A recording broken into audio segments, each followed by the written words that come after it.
സംസ്ഥാന ഹജ്ജ് കമ്മിറ്റി മുഖേന ഹജ്ജിന് പോകുന്നവരുമായി കരിപ്പൂരിൽ നിന്നുമുള്ള ആദ്യ വിമാനം മെയ് 10 പുലർച്ചെ 1:05 പുറപ്പെടും. ആദ്യ വിമാനത്തിലെ യാത്രികരായ ഹാജിമാർ മെയ് 9 രാവിലെ 9 മണിക്ക് റിപ്പോർട്ട് ചെയ്യണം. രണ്ടാമത്തെ വിമാനത്തിൽ യാത്ര ചെയ്യേണ്ട തീർത്ഥാടകർ ഉച്ചയ്ക്ക് ശേഷം 3 റിപ്പോർട്ട് ചെയ്യണം. ഹാജിമാർ ലഗേജുമായി കരിപ്പൂർ വിമാനത്താവളത്തിലെ പില്ലർ നമ്പർ 5 സമീപമാണ് റിപ്പോർട്ട് ചെയ്യേണ്ടത്. ഓരോ വിമാനത്തിലും ഹാജിമാരോടൊപ്പം യാത്രയാകുന്ന ഹജ്ജ് ഇൻസ്പെക്ടർമാർ യാത്രയുമായി ബന്ധപ്പെട്ട് എല്ലാ വിവരങ്ങളും ഹാജിമാരെ അറിയിക്കും. മെയ് 22 കരിപ്പൂരിൽ നിന്നുള്ള അവസാന വിമാനം.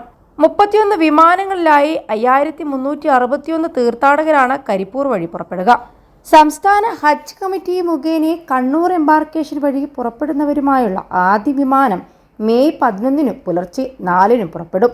21 ലക്ഷത്തോളം സന്തുഷ്ടരായ ഉപഭോക്താക്കളും 2 ലക്ഷത്തോളം തിമിര ശസ്ത്രക്രിയകളും പൂർത്തിയാക്കിയ മലബാറിലെ ഏക കണ്ണാശുപത്രി Al Salama eye hospital, hospital road, Perinthalmanna.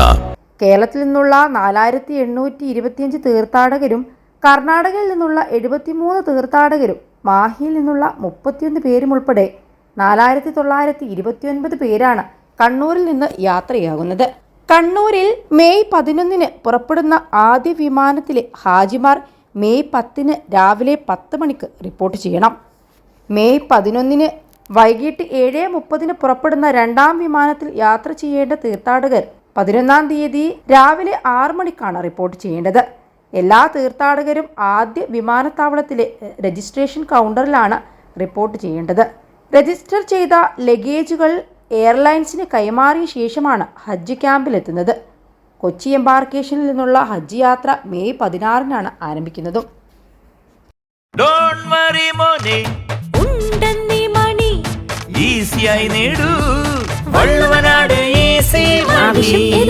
പണം ഞങ്ങൾ തരും.